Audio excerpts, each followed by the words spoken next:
Hey, what's going on, Mission Hills Church? Welcome back to our Continuing the Conversation feed that Craig so graciously announced from the stage this weekend. You're back with your host, Colin, and I'm Craig. And this was, let me tell you something, man. I mean, I love working at church, love being in ministry, but a marketer's dream to do a little bit of cross-promotion here between some of our media channels, man. Yeah, sure. That was great. It was just an excuse for me to be able to go, I'm not going to spend enough time on this to satisfy you, but, you know, you can join in later and we can talk about that a little bit more. So that's kind of nice. I had this little off-road or offload opportunity with this podcast. No, it's really cool. I bet it's good for you too on when you do your Tuesday kind of like, you know, some stuff hits the cutting room floor, some stuff gets added in the service. You can probably, in your mind, start to kind of maybe cabinetize or categorize like, oh, this might be something good to put off for a little bit later. Yeah, for sure. That's good. No, it was really fun to listen to this weekend. We are, if you guys haven't been with us, we have started a new sermon series called Unshakable, which has been really cool so far. I think it's going to be really fun to lead into Christmas with this. It's really unique opportunity where we are about to hit a point in our year where people are more open to being invited to Christmas than ever before. So we're equipping our congregation with these kind of like foundational keystone pieces to move into that season with. You look at this stuff in hindsight and you're like, this all came together well, but I mean, you planned this stuff well in advance. So I just kudos to you for bringing that all together, man. Well, with a little bit of leadership I do assistance. Try to be, not to overly spiritualize it, but I do try to be led by the Lord in that. And especially this week, I sort of mentioned, I really do felt like God had given me this particular passage. And when I realized, I actually think this is incredibly appropriate for even where we are as a nation right now.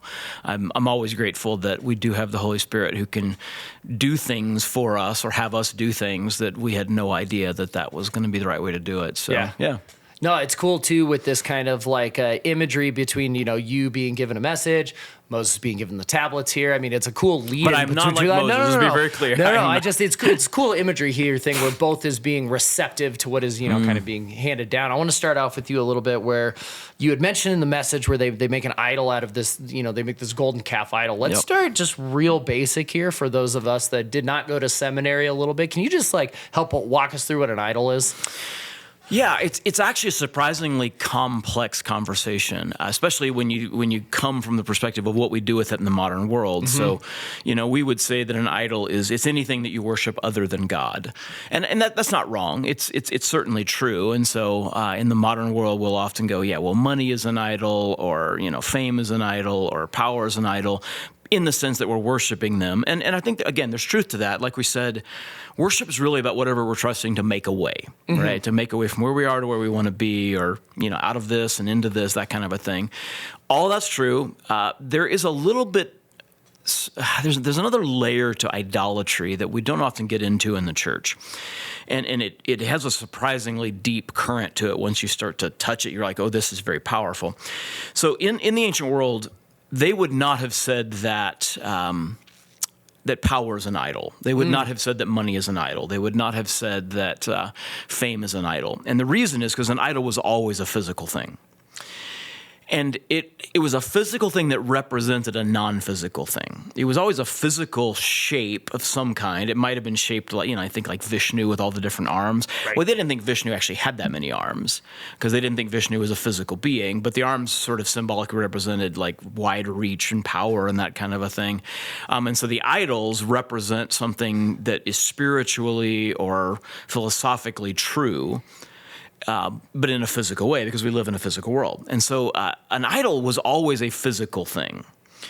And here's what's really interesting to me about this, and some people have heard me talk about this. When you are in Genesis 1 and God says, let us make human beings as our image, the word that he uses for image is very often translated as idol. It's tselem.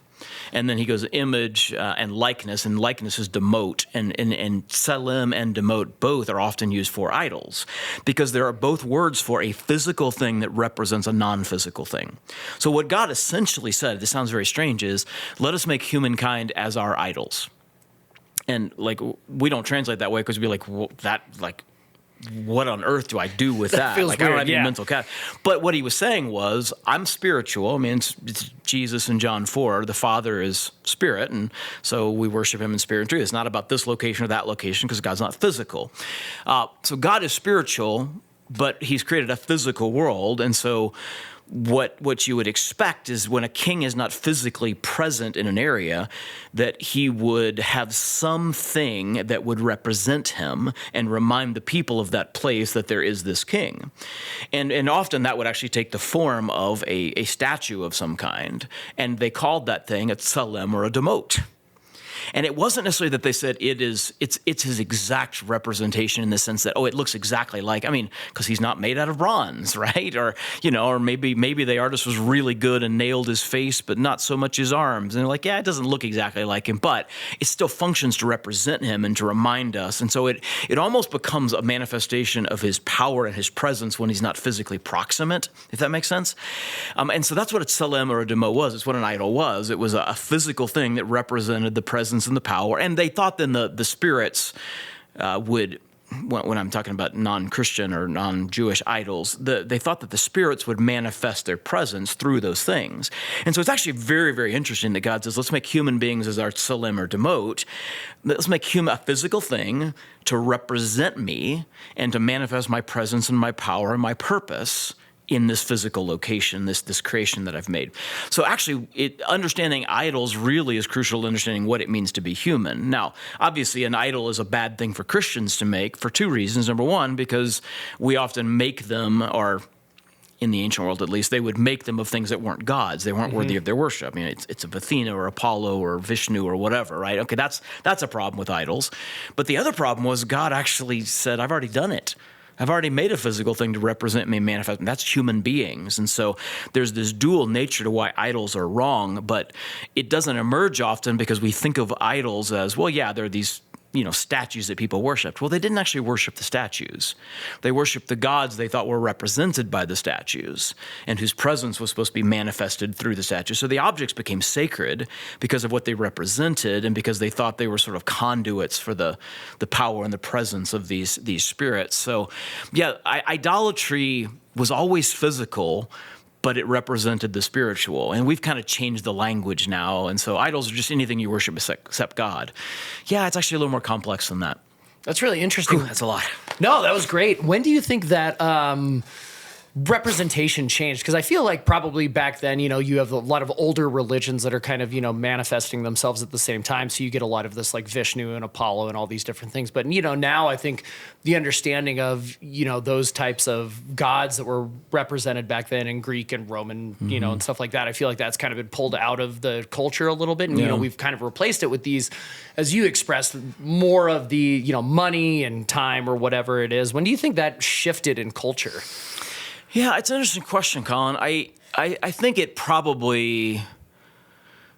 Well, actually, it really depends on where we're talking about. Sure. It's not even when, it's where, because there are different parts of the world where those physical things are still very much a part of the culture. Very fair. I think it's probably in the Western world, it was more around the time that Christianity took over, right? And so we began to realize, that these other things aren't gods, and so... But we still have a divided worship. We still find ourselves looking to other things to make a way that aren't God. And so I think that's when it happened. I think probably when Christianity became the norm, at least in Western culture. But what's interesting is that we as a species, right, as God has created us, for some reason, we have this almost impossible to ignore tendency to fixate on visual things.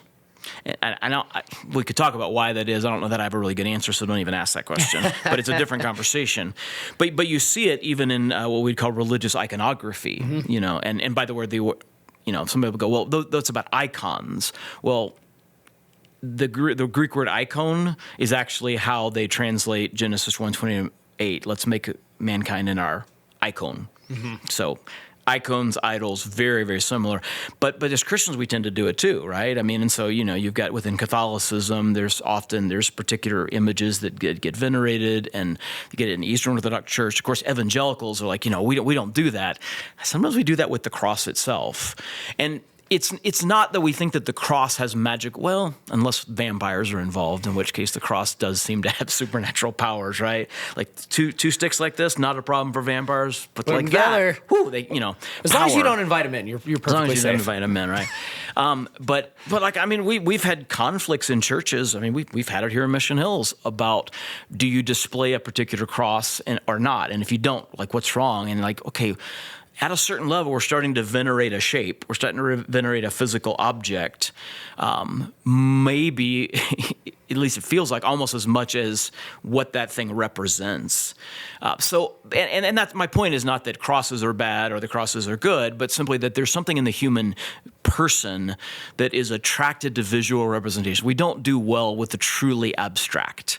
And so, like, even though when Christianity took over, we kind of stopped having idols in our culture for other things, we still tend to make them, and they're usually visual kinds of things because we're just visual creatures. That's really interesting, because then you start to think about, like church splits over pews versus chairs, carpet versus hardwood and all this stuff, where it starts to get into this representational realm of things that we have, put up on a pedestal or whatever. Yeah, So that's for really sure. interesting.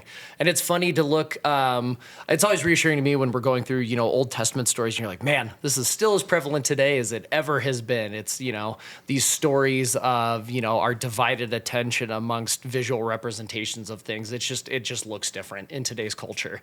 Yeah, This is really for sure. interesting. Yeah. So I want to get into the point now where you were like, well, let's push this off to the podcast. So you, Yeah. we going through the passage this weekend, Moses says he's gone up and he's kind of pleaded with God, and it seems like God has kind of given into his pleading, but that's not exactly what's going on here, right? Yeah. So there's a handful of texts in the Old Testament especially where, like, when you read it on the surface, you're like, well, it sure looks like God changed his mind. It sure looks like God got talked out of something, right? Or even in the Genesis 6 story of the flood, God regretted that he had made mankind. Like, I didn't know this was what was going to happen. I shouldn't have, it sounds like I shouldn't have done this, kind of a thing. And so with these handful of stories where we're like, I don't know what to do with that. It sounds like God is different than I thought he was. And so, I in the message, I address what I actually think is going on, and I think part of it's related to a narrative position. It's a story. How do I communicate truth in story? Well, like, it's not what we call didactic truth. It's not like, well, here is the theological formulation of the statement. It's, this is what happened. I mean, he's describing what actually happened, and then we're trying to figure out what were God's motives on that. But there's a bigger issue that I would have liked to have talked about, and that is, how do we deal with those kinds of passages? Because there's a movement. I think it's kind of lost a lot of its impetus, but 15 years ago it was a big deal. It's called open theism, and the argument was basically God does not know the future because, well, we got these passages. I mean, if God knew the future, if he knew that he was going to relent and not destroy them, then why would he have ever told Moses, I'm going to destroy them? And then we had to be like, well, maybe it was because, like, justice demanded they be destroyed, and so he needed an intercessor, and so Moses was the intercessor who then pleaded for mercy, and so God is. He can be just, but he can also be forgiving, and it's the intersection of those things coming together, and he needed Moses to intercede for him to do that, to bring that aspect of his being in. But that's a really complex conversation. And so a lot of times, or there were a number of people going, I just reject that. I want to read the Bible straightforward, and the Bible says he didn't know that. Like, he regretted that he made mankind on the earth and in the flood, so he was surprised by that, So how do we deal with these stories? And basic biblical stuff is, first off, we interpret the unclear in light of the clear. So typically what's going to be clearer, a didactic, straight theological formulative statement or a story? It's going to be the statement, right? And so we have very clear statements in Scripture that God knows everything, past, present, future, most thoughts of person's heart. Okay, so we have these very didactic, straightforward statements. God knows everything. And so then we interpret the unclear when we're kind of a story. We're like, well, it kind of sounds like gets interpreted in light of it says this, right? And so then we've been with them. There's also this level where we start talking about genre. We talk, okay, well, there's didactic teaching, and then there is narrative storytelling. And it's not that one's more true than the other, but like there's just nuances to it, right? Genre matters. And so, if somebody says, roses are red and violets are blue, like nobody goes, okay, you're an idiot. Like, you're telling untruth because there are white roses and there are purple. No. Right. We recognize genre of poetry has a slightly different, not slightly, it has a different level of, I don't even know that precision's the right word, but it's true. Like, you're not going to write how to repair the carburetor on a car in poetic form, because the genre doesn't allow for that kind of precision while also accomplishing the art, the emotional side of what's happening, right? And so we recognize the medium is the message, and genre is an important part of the medium. And so we go, okay, well, I've got didactic statements about God's knowledge of the future, and the fact that he is merciful and that he is always faithful to his promises. So I read a story where, in the story, it almost sounds like God was willing to not follow through on his promises, or, like God's not like inclined to be merciful, but I've got straightforward statements that he is. And then I think about not only clear and unclear, but I think about genre of, where did I encounter the unclear thing? Well, it was in poetic material or in narrative material. And so there's what we call a hermeneutic question about how we deal with those kinds of things. And so I think anytime you're reading a story, especially like that surprises me about God, you're going to go, okay, but do I have clear statements somewhere else that tell me what I need to know about God? And then how do I think about this story in light of these things, which is ultimately kind of what led me to I actually think this is probably much more about Moses than it is about God. It's almost like God doing the Socratic teaching method. He's drawing out of Moses something that's important, but he does it almost as like, I don't think that, but, so I don't know. Again, complex hermeneutic issues there, but that clear and unclear genre participation or genre consideration, those are part of what I felt like, if we're going to dig into this, we would need to talk about it, and there just wasn't time in the message. Yeah. No, I think that's really important to come across too, because I feel like also the open theology piece puts a finite point on, kind of God's presence versus our knowledge, saying we can fully encompass with our knowledge everything that, is surrounding God. So we're like, we can understand every single piece of him because our understanding encompasses this. So I feel like that takes faith out a lot of that. Like, the faith component gets fully pulled out of that argument as well, because, there's going to be this gap sometimes in our understanding of what God is, what is represented by God. I mean, he is very clear with the didactic statements you have too, but then it's also our tiny little brains aren't always going to comprehend everything that he has intended for us too. So again, this is me being the seven. You and I have this conversation all the time. I find peace in that sometimes. Yeah, and I think you're absolutely right. And I think the tension you have to live with is fully understanding, as you're saying, Colin, I can never understand God fully. The flip side, and you don't do this, but sometimes people will go this direction after they take hold of that first truth, is they'll go, well, then that means I can't even understand God rightly in part. Right. No, we can understand God fully, and we should recognize that our understanding is always partial, but we can actually be right about the partial stuff as long as we follow some of these basic principles of interpretation I'm talking about. Yeah, they're not independent of each other. There is that Venn diagram, a little bit of that too. There is, there's a Venn diagram there for sure. And who doesn't love a good Venn diagram? Just depends how much the circle overlapping is happening with, the intellectual understanding between those two pieces. Yeah, for sure. This is why I like having this conversation, man. I feel like I have gotten like a private seminary moment here. I mean, granted, we have a bunch of listeners involved with us too, but like, I feel like I'm coming away with something here. Well, definitely the kind of thing we talk about in seminary, for sure. Well, can you give us a little peek at what we got coming up for this next weekend here? Yeah, so this next weekend, when we first conceived this series about Unshakable, we kind of were working with this idea that we're going to do a series of There Is titles. So first weekend is kind of There Is a God. Second weekend is There Is a Problem. And so the third weekend was going to be There Is an Enemy. So we're gonna talk about the devil. We're gonna talk about demonic spirits a little bit this weekend, and what are real open doors to the enemy getting a hold of us and keeping us from being what we're talking about. And I'm not going to give it away, but I think sometimes we think the open doors are like, oh, don't play with the Ouija board, or don't worship the devil, or don't watch that kind of movie or that kind of a thing. And I'm not saying that those things don't matter; they do, but I think the story we're going to look at it's one of the Gospels. It's in Mark 7, and it's a story that doesn't get talked about very much, but it's profoundly revealing, I think, ultimately about what the real open door to the enemy is, and where we got to make sure we have that baby nailed shut. So, yeah. That's really interesting.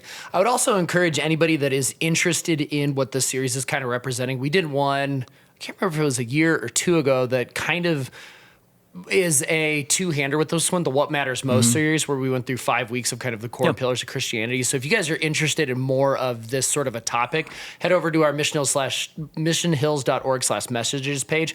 Go back, I would say maybe 16 months-ish, and it's kind of a white little graphic, and I'll try and link it in the show notes here. But that would be kind of a fun two-hander for you guys to go, if you didn't listen then, to go back through in conjunction with this message series here. I think that would play in really well. For sure. Yeah, in some ways, this is an expanded version of that. It's also these are things that we have to cycle through on a regular basis, because it's like the kick drum and the snare in a drum beat. Yeah. You got to hit them a lot, or you're not going to have a solid rhythm. Yeah, right? And I always equate it back to, sports stuff. I played baseball for most of my life. It's not like I stopped taking ground balls after I turned 6. Yeah. I took ground balls for 30 years, and I still needed to do it all the way up until I was done playing. It's not that this stuff doesn't matter anymore. It's good to get those reps in. So, right. Well, Craig, as always, this was a lot of fun doing this with you, man. I really appreciate it. If you guys have any questions, please email us at info@missionhills.org. We'd love to answer those for you guys. I'm sure we'll get to a mailbag here before we kick off our Christmas series. Probably post this one, pre that one. And if we have a lot of really good information on our YouTube channel, we have a Questions with Craig playlist on there that's really good. If you guys have any spiritual questions that are burning, he answers a lot of them in there. And we'll see you guys next week. God bless. This podcast is hosted by Colin McFarland along with Craig Smith. We are mixed, edited, and produced by Zach Anderson. Our creative director is Colin McFarland. Maddie Brower is our SEO and copy specialist. The Continuing the Conversation feed is part of the Mission Hills Podcast Network in Littleton, Colorado, and available for download wherever you get your audio and video podcasts. Thanks for listening.